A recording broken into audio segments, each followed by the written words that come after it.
May pamangkot ko tani sa inyo. Sa imo pamatiyag, ano ang pinakadako nga trahedya? Papilion ta kamo. Ang isa, mapatay kita, trahedya ina. Ikaduwa, nabuhi kita nga wala kabalo kung ano ang pulos sang kabuhi naton. Gapati gid ko nga kadamaan gid siguro sa aton mapapundo kag maminsar mandanay nga ari manggid ta di. Para mabalaan naton ang pulos naton, kinahanglan gid niya mabalaan tadanay ang ebanghelyo or maayong balita sang Ginoo. Kaina ang magabalik sang aton relasyon sa iya. Tungod sa relasyon ta sa Ginoo, magahatag sa aton sang pulos or purpose sa aton nga kabuhi. Pero may isa pa gid ka trahedya nga perti kalala. After kita mapatay, may palaabuton pagid nga grabe nga trahedya. Kagina ginatawag nga impyerno. Hindi ta na paglikawan nga realidad, kag dapat ta na hibaluon kung ano na sa. Sa ikaapat ko nga video nga ini, italakay ko ang isa pa kinaiya nga dapat may ara ang isa ka tumuluo, kagina ang ginatawag nga kahadlok sa Ginoo. Fear of God. May ara sing kahadlok nga nami sa aton, kag may ara man sang hindi manami sa aton. Pero ang pinakamanami nga kahadlok nga may ara ang isa ka tawo, ina ang may kahadlok sa Dios. May kahadlok sa Ginoo. Kung nahadlok kita sa iban maliban sa Ginoo, hindi na manami. Ang pinaka-safe, kag ang pinaka-secure, kag ang pinaka-nami, kag healthy para sa tao, ina ang kahadlok sa Dios. Sa 2 Thessalonica 1, hambaldra sa ang pulong sang Dios, matabo ini sa pagbalik ni Ginoong Hesus halin sa langit, kaupod sang iya gamhanan nga mga anghel. Sa iya palibot may nagadaba-daba nga kalayo, kag silutan niya ang mga tawo nga wala nagakilala sa Dios, kag wala nagatuman sa maayong balita o ebanghelyo. Parte sa aton Ginoong Hesus. Pagkasilutan sila sang wala sing katapusan nga kalaglagan, nga nahamulag sa Ginoo, bulag separab. Kag hindi nila makita ang iya makatilingala nga gahom. Ano ang pinakalain-lain nga realidad sa impyerno? Oo, kalayo. Oo, wala katapusan. Pero ang lain-lain nga matabudra, hindi mo makita ang himaya sang Dios. Ang pinakalain-lain pagid nga realidad ra, hindi tasa upod. Amo na actually ang kinalain sang langit kag impyerno. Ang langit upod tasa, kag kung hindi man naton siya upod. Amo na nga ginaagda ta kamo. Hibaluon naton ang tudtuod nga ebanghelyo kay sino man ang gusto sina. Kung hindi makamo makalantaw sang akon mga nanligad nga mga videos ang tatlo, mas kilantawon nyo na lang sa internet o kung sa computer, i-research naton what is the gospel. Ano ang ebanghelyo? Kagabalugid ko, buligan gid tayo sang Espiritu Santo para maintindihan na.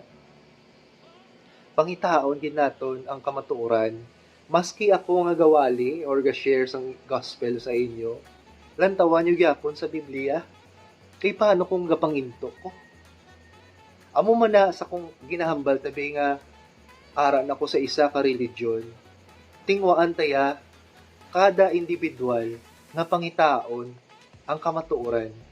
Gani ginaimbitar takid kamuya nga kamo mismo pangitaan nyo, i-research nyo, gaay nyo gidchimpo, nga may motibasyon nga o kung nagatulod nga kahadlok sa Ginoo sa palaabuton niya nga paghukom. Amo na ang katahong kung kita may kahadlok sa Ginoo. Kay nga ginatulod niya ta na pakadto sa iya. Hindi iya nga palayo sa iya. Ang fear of the Lord o kung kahadlok sa Ginoo, pwede man na sa mahambal naton nga may pagtahod kita sa Dios. Meaning may pagrespetar. Ang kalibutan iya ka Ginoo, di ba? Gani kita dapat may pagrespetar kag pagtahod sa iya kay iya nimo. Pariyo bala nga nagsulod to sa isa ka balay, may pagrespetar kita kag pagtahod sa tag-iya kay nga hindi na aton. Amo man na sa aton Ginoo.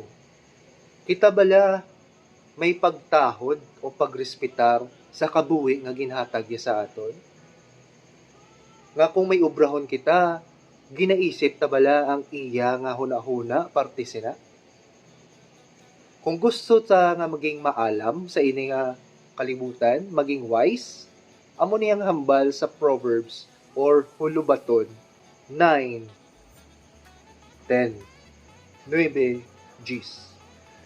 Kung gusto mo nga magmaalamon, dapat magtahod ka sa Ginoo. Kung ginakilala mo ang balaan or holy nga Diyos, may pag-intindi ka. Kabay pa nga makahatag sa aton maayo nga direksyon sa kabuhi, ang kahadlok naton sa Ginoo. Ang dapat naton mabalaan nga ang aton Ginoo balaan, holy, wala sang sala nga makatiner kung ara sa. Subong mapasensyahon lang gid sa subong sa aton. Ginagaan niya ta tsimpo kay pag-abot niya matunaw lang gid ang kalibutan. Pareho sang isa ka laya nga dahon nya kung ihaboy mo sa gadabadaba nga kalayo, do amo tana. Ano lang ang makasurvive sa kalayo? Kalayo man. Kay nga kung ikaw nagatuo kay Hesus nga anak sang Dios bilang Kristo kag Ginoo mo, ikaw ginhatagan sang Espiritu Santo, ikaw ginatagan sang kamatarong ni Kristo, kay nga sang ara sa krus, ang aton sala nagkadto sa iya. Ang kaakig sang Dios nagbubo sa iya. Amo na nga kinahanglan ta magapanago kay Hesus sa ulihi, kay sa paghukom niya, kung ara kay Kristo, hindi ka maano. Amo na ang maayong balita. Sa aton pagtapos, pamangkuton ko sa inyo na lang, nahadlok bala kamo sa paghukom? May paagi ina para madula ang ina nga kahadlok. Paano? Basa kamo sa 1 John. Pangitaon tada ang sabat, ha? Kag mabili na lang ko sang duwa ka verses or bersikulo sang Biblia nga magahatag sa aton sang paglaom or hope. Hambal sa 2 Corinto 5, 20 tubto 21, gani nagabalita kami bilang mga pinadala ni Kristo. Kag paagi sa amon, nagapangabay ang Dios sa inyo nga magbalik na kamo sa iya, magrepent na ta. Si Kristo wala gid sing sala, amo ning natabo sa krus. Si Kristo wala gid sing sala, pero siya amo ang ginsilutan sang Dios tungod sa aton mga sala. Para kung ara na ta kay Kristo, pakamatarungon kita sang Dios. Kag ang ikaduwa nga verse nga bilin ko, ara sa Roma 5:9. Kag tungod nga gin pakamatarong na kita subong sang Dios paagi sa dugo ni Kristo, makasiguro gid kita nga tungod kay Kristo maluwas kita sa kaakig sang Dios. Hallelujah, kag thank you sa Ginoo kay nga duwa gid katrahedya ang iya nga ginsolbar para sa aton. Tungod sa iya anak nga si Jesucristo nagabalik ang aton nga relasyon sa iya, nga magahatag sa aton sang direksyon kag pulos or purpose sa ini nga kabuhi. Kag isa pa ka grabe nga trahedya, ang trahedya nga ginluwas kita sa lugar nga kundiin hindi lang nga kalayo kag wala katapusan kundi nga wala sa ang pinakatahong-tahong nga nagtuga kag nagbuhat sang bilog nga kalibutan. Magaabot ang tion nga mas nami pagagmastahom pa nga lugar pero hindi ina magnami kung wala ang pag-upod niya sa aton. Kagina makita lang kag posible lang sa isa kadalan, sa isa kakamatuoran, kag isa kakabuhi, kagina si Jesus Christ or ang anak niya nga si Jesucristo. Praise God gid, kag thank you gid Amay, thank you gid Ginoo sa ina nga ebanghelyo. Salamat sa pagmamati.